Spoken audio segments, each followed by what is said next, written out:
Salut, vous! Moi c'est Morgane et bienvenue sur ma chaîne Sweet Moods.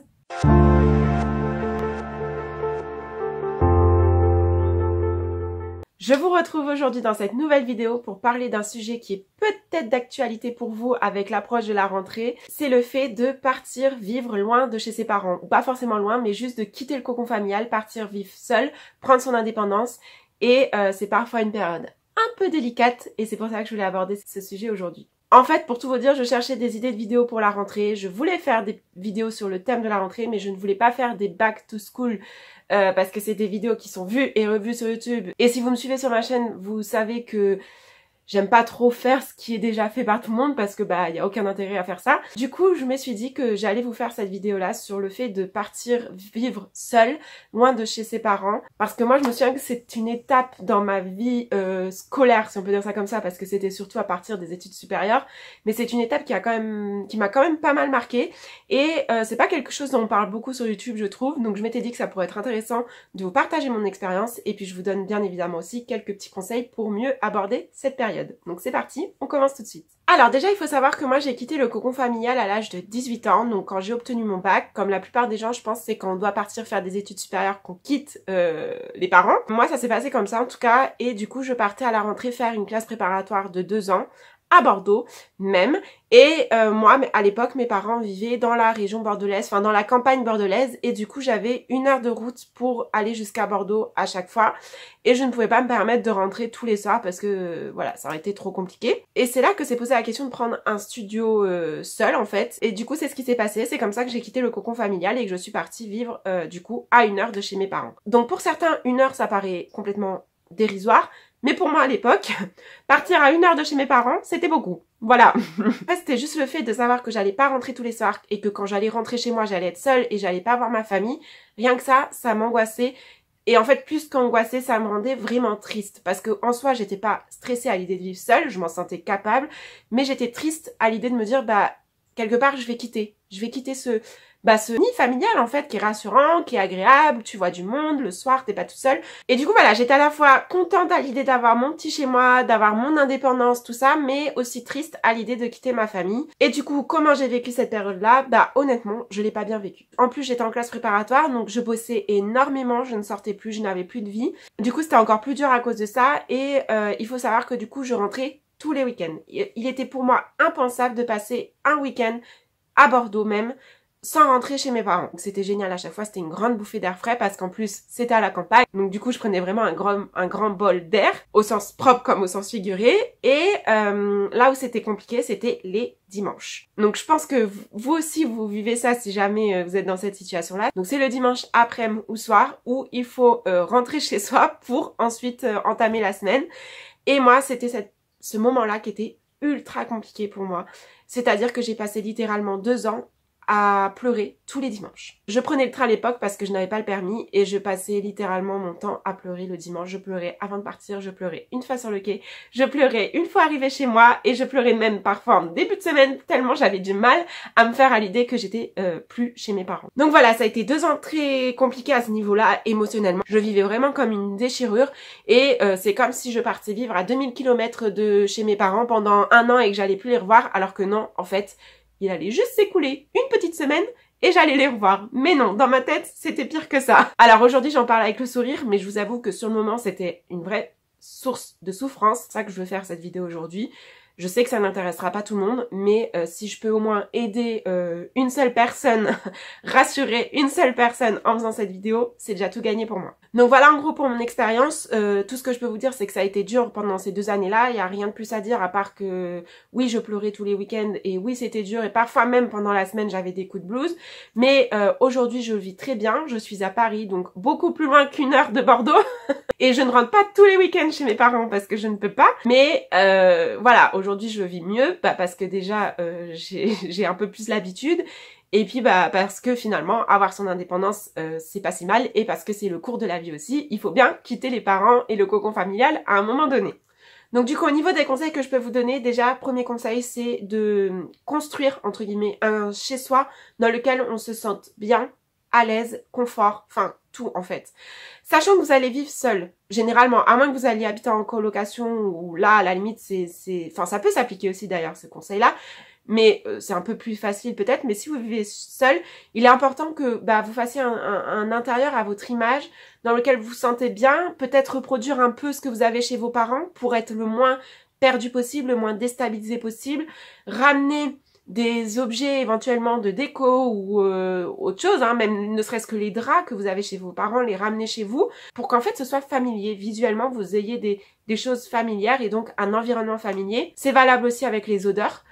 Si vous avez une odeur particulière que vous avez l'habitude d'avoir chez vous, je sais pas si vous aviez l'habitude d'avoir un parfum d'ambiance chez vous, chez vos parents, reprendre le même parfum d'ambiance, ça peut être valable aussi avec la lessive. Utilisez la même lessive que vos parents, ça permet aussi de se sentir bien. Quand vous allez vous coucher par exemple, si vous sentez l'odeur de la lessive qui est la même que chez vos parents, ça va vous aider à vous endormir, à vous sentir bien et comme à la maison en fait, tout simplement. Enfin voilà, vraiment faire en sorte de se sentir le mieux possible chez soi et le moins dépaysé possible au niveau de tous les sens quoi, visuel, odorat, même au niveau de l'écoute. Bon après l'écoute c'est un peu compliqué, mais moi je sais que quelque chose qui m'aidait aussi c'était d'avoir la télé allumée. Alors c'est pas très écologique ni très économique d'ailleurs, mais c'est vrai que j'avais, et même encore aujourd'hui d'ailleurs, j'ai très souvent la télé allumée, même si je ne la regarde pas. Je sais pas, ça fait une présence, ça fait quelque chose à écouter et ça permet d'occuper un peu l'esprit et de ne pas forcément penser au fait qu'on est seul chez soi et qu'on n'est plus avec ses parents. Autre petit conseil que je peux vous donner, c'est d'instaurer une routine. Donc quand je dis une routine, c'est avoir des petites habitudes en fait, en mangeant à la même heure tous les soirs, en se faisant une petite soirée télé, en se couchant à la même heure tous les soirs. Déjà dans un cadre général, avoir une routine, c'est bien, c'est bon pour la santé, c'est bon pour le moral. Voilà, vous serez mieux en forme, plus productif aussi la journée. Donc voilà, déjà à la base, avoir une routine, c'est important, des horaires réguliers, tout ça. Mais je trouve encore plus quand t'es dans un mood pas top, je trouve qu'avoir une routine, ça permet de cadrer les choses, de savoir où on va et d'avoir des repères en fait, tout simplement. Et si possible, instaurer la même routine que quand vous étiez chez vos parents parce que du coup, encore une fois, ça va moins vous déstabiliser, vous aurez moins l'impression d'être dans un endroit étranger et de vivre une nouvelle vie si vous avez la même routine que chez vos parents. Moi, à titre d'exemple, je sais que ma routine, c'était déjà, forcément je me couchais, j'essayais parce que c'était pas toujours le cas, mais j'essayais de me coucher à la même heure tous les soirs. Je me faisais très souvent une petite soirée film, je regardais les mêmes émissions que je pouvais regarder avec mes parents par exemple. En plus, rien ne vous empêche de partager l'émission par téléphone avec vos parents, par SMS ou même avec des amis et que vous pouviez avoir là où vous viviez. Enfin voilà, il existe plein de solutions. Ce que je faisais aussi, c'est que les mardis c'était la journée course. J'allais faire mes courses et le jeudi c'était la journée ménage. Pourquoi? Parce que le vendredi, je savais que je repartais le soir chez mes parents et du coup je savais que quand je faisais le ménage c'est que le week-end arrivait, donc en général le jeudi soir j'étais au top du top, je me sentais trop bien, j'avais le sourire, j'étais joyeuse, c'était comme un déclencheur en fait, le fait de faire le ménage ça voulait dire je rentre chez mes parents, c'était le week-end donc tout va bien. Et du coup mine de rien voilà, ça permet de déstresser, de se donner des repères et de mieux appréhender la chose. Ensuite une autre chose que vous pouvez faire bien évidemment c'est sortir. Et quand je dis sortir c'est pas forcément sortir faire la fête, sortir avec des potes, voir du monde, vous pouvez sortir tout seul en fait.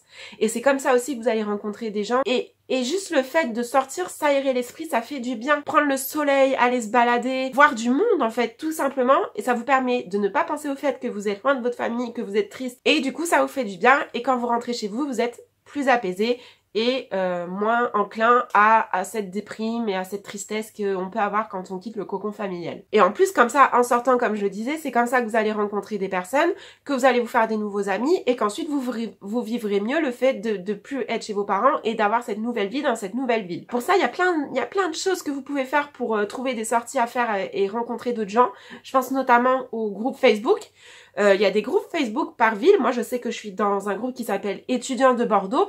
Et encore l'autre jour, j'ai vu un gars qui organisait une soirée à Bordeaux qui proposait à n'importe qui de venir justement pour faire des rencontres. Il y a aussi les événements Facebook qui vous permettent de savoir quoi faire dans la ville. Enfin bon, il y a plein de moyens de s'aérer l'esprit et de pouvoir sortir et rencontrer des gens quand on est nouveau dans une ville. Et enfin, dernier conseil que je peux vous donner, c'est juste de laisser faire le temps. Comme tout changement, c'est toujours compliqué à vivre. Même si c'est des changements positifs, parce qu'en soi, partir vivre loin de chez ses parents, avoir son indépendance, avoir son propre chez soi, c'est génial comme expérience. Mais comme tout changement, c'est stressant. Ça peut être un peu triste parce que forcément, un changement implique qu'on quitte des choses pour en avoir d'autres à côté, mais qu'on en quitte. Et c'est pas forcément des choses qu'on a envie de quitter. Donc voilà, je peux juste dire ça, laissez faire le temps parce que tout changement implique d'avoir un temps d'adaptation. Ne soyez pas trop exigeant avec vous-même, ne vous dites pas « Ah, je suis nulle parce que je suis triste de quitter mes parents, je suis nulle parce que je suis pas capable de vivre sans eux, de pas être triste, nanana. » Voilà, non, en fait, déjà c'est normal, je pense qu'on passe tous par là. Pour en avoir parlé avec des personnes, je sais que je n'étais pas la seule à mal vivre cette période-là.